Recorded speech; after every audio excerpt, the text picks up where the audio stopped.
नमस्कार। प्रस्तुत है आज का चिंतन। आवश्यकताएं सीमित होती हैं, वे थोड़े प्रयत्न से भी पूरी हो सकती हैं, पर तृष्णा तो सुरसा के समान है। उसका मुंह फटता ही जाता है और हनुमान जैसा बलि भी उसके मुंह में छोटा पड़ जाता है। मनुष्य कितना ही सुसंपन्न हो, पर तृष्णा की तुलना में वह अपने को तुच्छ और अभावग्रस्त ही अनुभव करेगा। यह दरिद्रता ऐसी है जिससे कोई साधन संपन्न भी पीछा नहीं छुड़ा सकता।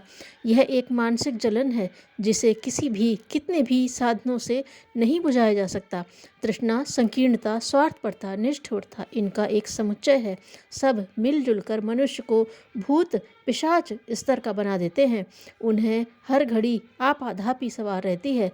अपनी ललक लिप्सा यदि बढ़ी चढ़ी हो तो उसकी पूर्ति के लिए साथियों का, समीपवर्तियों का अधिकार हड़पना पड़ेगा। संकीर्ण स्वार्थों की पूर्ति इसी प्रकार होती है। पुरुषार्थ की एक सीमा है, उसके माध्यम से उतना ही कमाया जा सकता है जिसके आधार पर सर्वसाधारण की औसत नागरिक की तरह रहा जा सके। पर जिसे बड़ा बनना है, अमीरी का सरंजाम जोड़ना है, बड़प्पन की वाहवाही का लबादा ओढ़ना है, उसके लिए एक ही मार्ग है कि दूसरों को प्रपंच या दमन के माध्यम से अपने चंगुल में फंसाए और उनका प्रत्यक्ष या अप्रत्यक्ष रूप से शोषण करे। महत्वाकांक्षाएं इसी प्रकार पूरी होती हैं। संपत्तिवान भी इसी प्रकार बना जाता है। आवश्यक नहीं कि हर प्रतिभावान महत्वाकांक्षी ही बने। उसका उपयोग सदा पूर्ण भी हो सकता है। महामानवों में से प्रायः सभी प्रतिभावान थे, पर उन्होंने उस विशेषता का उपयोग अहंता की पूर्ति के लिए नहीं, वरन परमार्थ प्रयोजनों के लिए किया। वे अनीति से लड़े और नीति की प्रतिष्ठापना में अपने वर्चस्व को दांव पर लगाया। सिद्धांतों के लिए, आदर्शों के लिए वे मरते खपते रहे। वसुधा को कुटुंब समझा और सब में अपने को विभक्त कर दिया। आत्मवत सर्वभूतेषु की मान्यता अपनाने की परिणति यही होती है।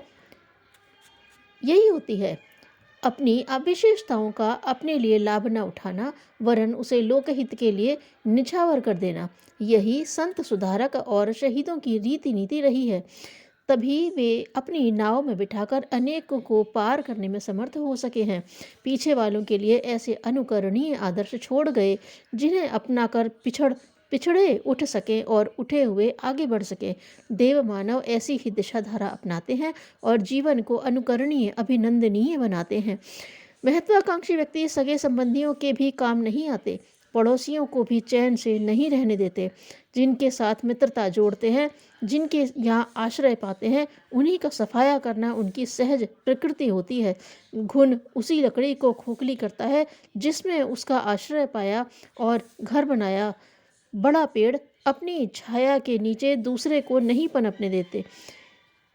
बड़ी मछली छोटी को अपनी समीपवर्ती क्षेत्र में दिन काटने नहीं देती। महत्वाकांक्षियों में से प्रत्येक को यही तौर तरीके अपनाने पड़ते हैं। मुसीबतों के समय में कौन साथ देगा, कौन नहीं, इसका अनुमान लगाते समय यह देख लेना चाहिए कि संबद्ध व्यक्ति की महत्वाकांक्षा बढ़ी चढ़ी तो नहीं है। यदि यह है तो समझना चाहिए कि उससे मित्रता नहीं निभ सकती, आड़े वक्त में उससे कोई सहायता नहीं मिल सकती।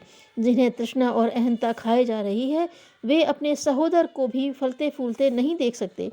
अच्छा हो अपने स्तर के लोगों को ही साथी बनाएं, आदान प्रदान की रीति अपनाएं, बड़ों का आसरा न ताकें, लुभावने परिकर से बचें और यह समझें कि निर्वाह समस्वरता के बीच ही होता है।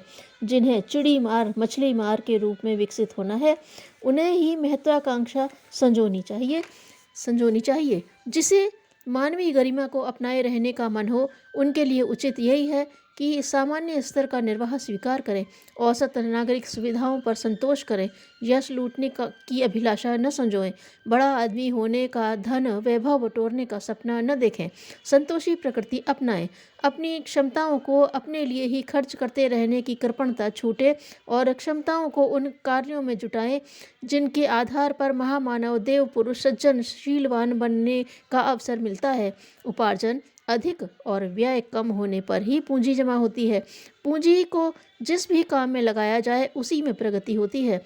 इस तथ्य को व्यवसायियों की भांति सर्वसाधारण को भी समझना चाहिए और सोचना चाहिए कि यदि सदाशयता की सहायता से जीवन को श्रेष्ठ समुन्नत बनाना है तो उसके लिए मितव्ययता से संतोष की आदत डालनी चाहिए। अपने लिए कम से कम उपयोग के लिए लेकर दूसरों की सेवा साधना के निमित्त बचत पूंजी इकट्ठी करनी चाहिए।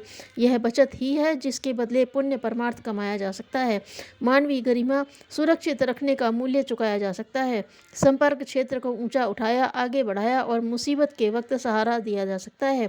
स्वार्थी तो अपनी ही आपाधापी में इतने व्यस्त रहते हैं जिनमें दूसरों की सहायता करना तो दूर, उनके संबंध में सोचते तक नहीं बन पड़ता। संकटग्रस्तों के बीच महत्वाकांक्षा का बढ़ना उनकी विपत्ति दूनी बढ़ जाने के समान है। देखा गया है कि दुर्घटनाग्रस्तों की व्यवस्था का लाभ लोग इस प्रकार भी उठाते हैं कि उनकी जेब टटोलते हैं। सहायता करना तो दूर, उनके पास जो कुछ था उसे भी लेकर चंपत हो जाते हैं। विपन्न परिस्थितियां ईश्वरीय कोप भी कही जा सकती हैं। प्रवृत्ति की प्रतिकूलता और समय की विपरीतता भी पर उसमें निखरने का अनिवार्य माध्यम है एक दूसरे का सहयोग देना, धैर्य बंधाना और मिलजुल कर उपाय उपचार करना। पर इस सुयोग को बनने देने में भी महत्वाकांक्षी ही सबसे बड़ा बाधक होता है। समर्थ लोगों को लूटना खसोटना इतना सरल नहीं होता जितना कि विपन्नता से घिरे हुए का और अधिक शोषण करना। कारण कि वे प्रतिरोध की सामर्थ्य को सूझबूझ खो चुके होते हैं। अकाल के दिनों में देखा गया है कि व्यापारी जमाखोरी, चोर बाजारी, मुनाफाखोरी का उपयुक्त अवसर देखकर उसका भरपूर लाभ उठाते हैं और देखते देखते अमीर बन जाते हैं। यदि किसी के लिए समझना और समझाना संभव हो तो पिछड़े लोगों के बीच रहकर अपनी अमीरी बढ़ाने की प्रवृत्ति का जितना हो सके दमन ही करना चाहिए। इसी में उनकी भलाई भी है, अन्यथा प्रतिकूल प्रतिक्रिया भी हो सकती है। शोषकों को सताए गए लोग मजा चखाने के लिए भी उतारू हो सकते हैं। अभावग्रस्त अनपढ़ लोगों के बीच रहकर शालीनता का निर्वाह इसी प्रकार हो सकता है कि अपने निज की अमीरी संजोने, सुख सुविधाओं की बढ़ोतरी करने, अपनी ही कमाई में व्यस्त रहने की नीति छोड़ी जाए। जो न छोड़ते हों उन्हें उसके लिए विवश किया जाए। तालाब में पानी गंदा हो तो उसे किसी प्रकार स्वच्छ किया जा सकता है, पर जिसमें विषाणुओं की भरमार हो, जोंक जैसे कीड़े भरे पड़े हों, उसे तो दूनी विपत्ति ही माना जा सकता है। विपत्ति सही जा सकती है पर उत्पीड़न के स्रोत तो बंद करने ही चाहिए। इसी में सभी का हित है। धन्यवाद।